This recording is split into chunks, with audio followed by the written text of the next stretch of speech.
So now that the paint is done on the rear fender, the two side panels, and the tank, and I've done the polish on it all, so it's all looking really nice, it's time to tackle the motor. So the plan here is strip this completely apart, pick up some walnut shell for the sandblaster so we can clean up all the exterior surfaces, because this thing is literally fucking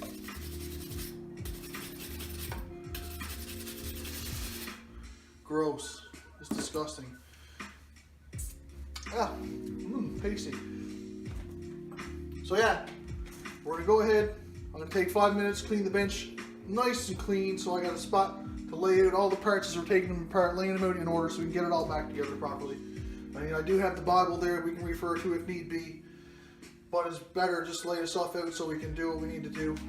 Get this completely broken open, stripped down, stripped apart, check all the internals, check the bearings, like the crankshaft bearing and all that stuff, to see if we need to replace anything.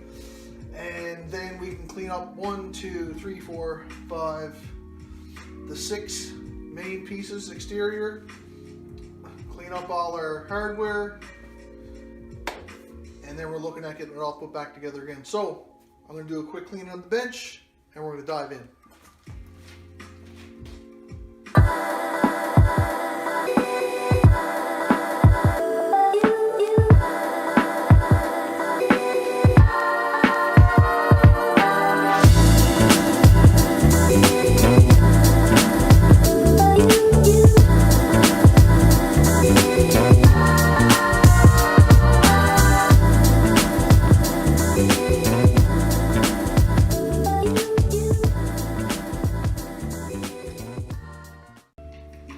Okay, so we've got a respectable workplace.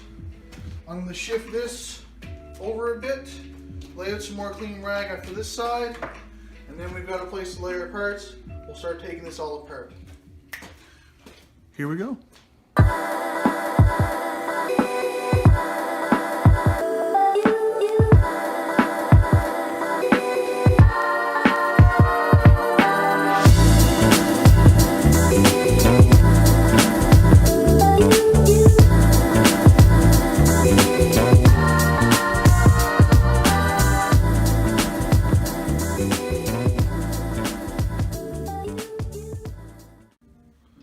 So this is going to be an ongoing process, so I'll just bring you back at key points in time.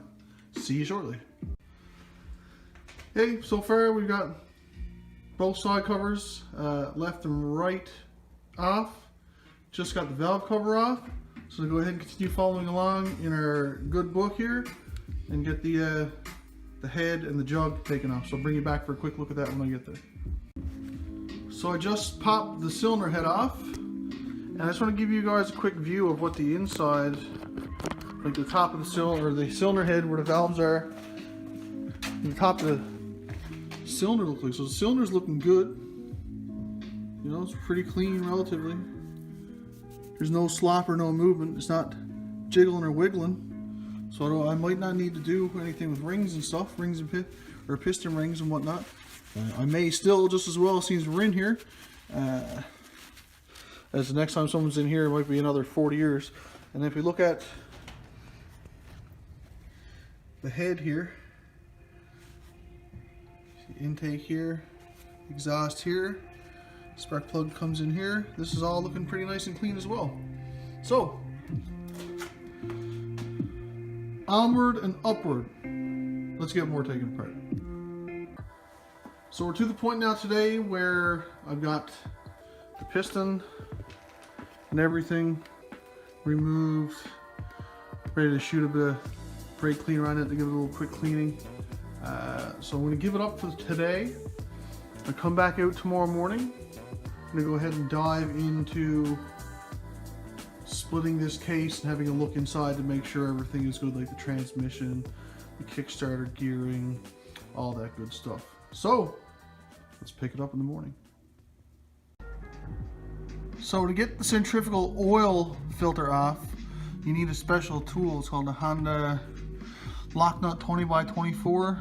So I just got a 20 millimeter on one side and a 24 on the other. So anyways, what I did was I took a 21 millimeter socket and I just sacrificed it. So what I did was I used the my grinder and ground out slots, and then I went in after with a file so I could get nice flat sides. So anyways, I went in and put this in on the lock nut here. You can see it locks in there, and now it's off. You can see we got the penny jammed in there to keep the gears from moving. So continuing on, today we're taking apart the bottom end. Hopefully by the end of this little session we'll have this completely split up, and once I do have it completely apart, then I'm going to dive right into getting the copper slag out of the sandblaster, getting it all vacuumed out and cleaned up, getting some ground walnut shell in, and then we're going to go ahead and start blasting the jugs and the head and the valve cover and the exterior of all the motor components. So I'm going to keep pulling away, and I'll bring you back from time to time. So at this point I had to stop for the day. Reason being is I thought I had a 14 by 1.5 bolt that I could use as a puller for this. So if you have a look inside here, so I get this to focus, a 14 mil bolt threads into here and pushes against a part of the crankshaft right inside there, and essentially pulls the flywheel off.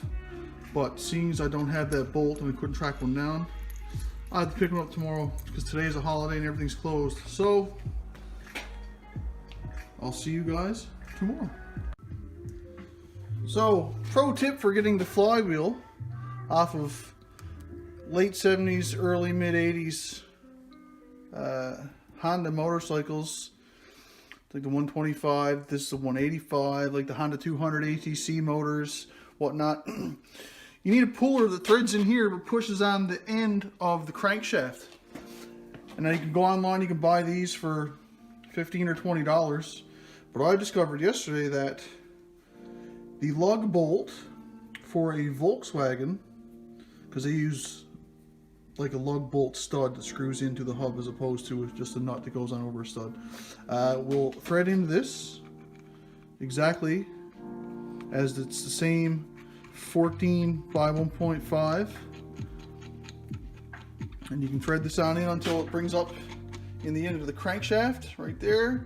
And so now I'll take my penny and use that to keep the gears still on this side, and I'll probably use a strap like this on this side so I can try to hold this as still as possible, and we'll go ahead and pop this off. So let's get that done. Once again, I forgot to start the camera, but yeah, it was as simple as I just put a penny between the gears over on this side, and then I simply just give it a quick zip with the impact wrench, and this popped right off. Straightforward, real easy. So to this point, I've got all the stuff off the motor. Got all the case bolts taken out. So now I'm just working on getting it separated. So far the back part of the case is starting to open up, but the front part of the case is still remaining closed on me. So I got a bit more work to do. Once I get it separated, I'll bring you back and we'll have a look. So here we go. We've got the bottom end, left side, right side.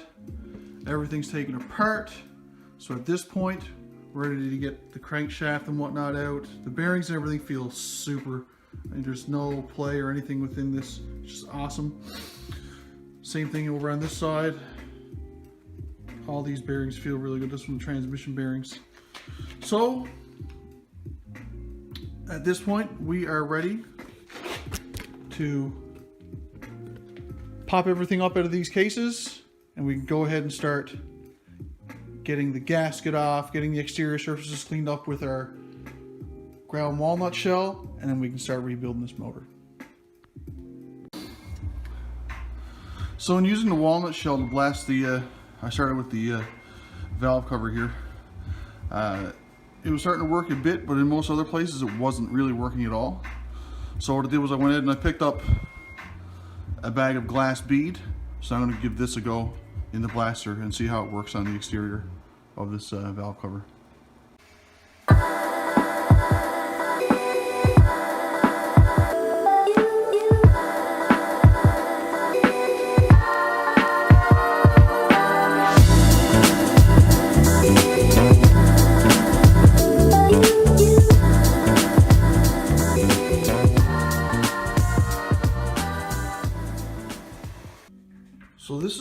default I'm getting with the glass bead. It's cleaning stuff up really nice, but then when I'm looking at the side case here, you see there's still a lot of discoloration and marring, and like when I stay on one spot for an extended period of time, it comes a bit cleaner, but there's still a distinct difference in the color. So I'm pretty confident what I'm going to do is finish cleaning up the outside of the cases by blasting. I'm going to blast everything anyways. And then what I'm going to do is fix a couple spots on the bottom cases that need to be fixed, and then I'm going to spray with the silver stuff like we've been putting on everything else.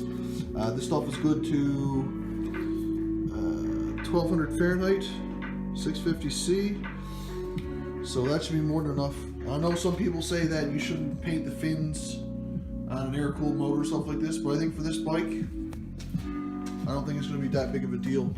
So I guess what I want to do now is I'm going to go ahead, get my mask and my gloves and my eye protection on, get all the gaskets off of everything, and then I'm going to go ahead and spray everything down with some brake clean to get it good and clean, all the oil and stuff. As you can see, there's still lots of oil in places here. And then once we get that done, then we'll tape off our bearings and any galleys that we don't want stuff getting down into, and we'll go ahead and get this stuff in the sandblaster and get it cleaned up as well.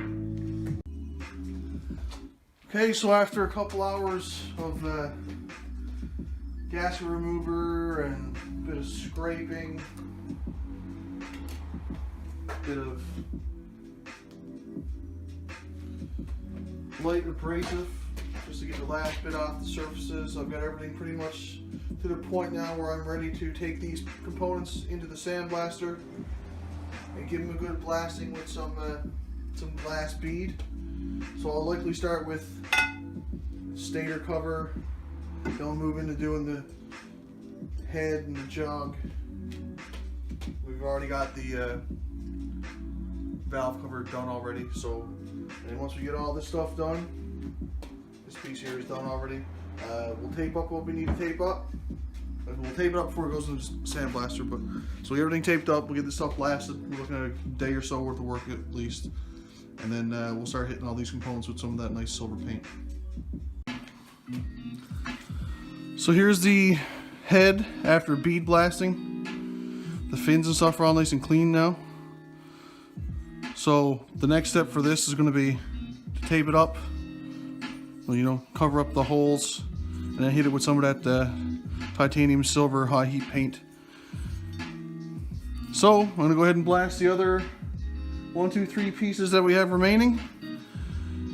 Give them a good going over with the air gun to make sure there's no glass bead or anything left in there anywhere. We're probably going to give them a good rinse off with the pressure washer after that. Then once they dry, we should be ready to tape them up and get some paint on them.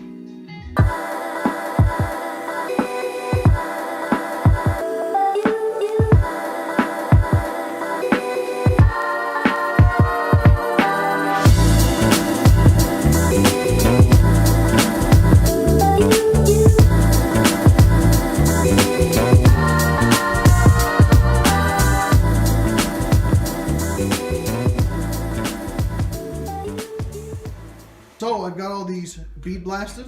Things are looking nice and clean. So now I'm at the point where I'm ready to tape up a bunch of stuff on these and then start getting the ultra high heat titanium silver on. So what I'm going to do is a quick test. So I've got the left side cover here, the stator cover. It's got a couple holes in it plugged quick. So I'm going to go ahead now, give this a quick wipe and then hit it with some of the silver and just see what it turns out like.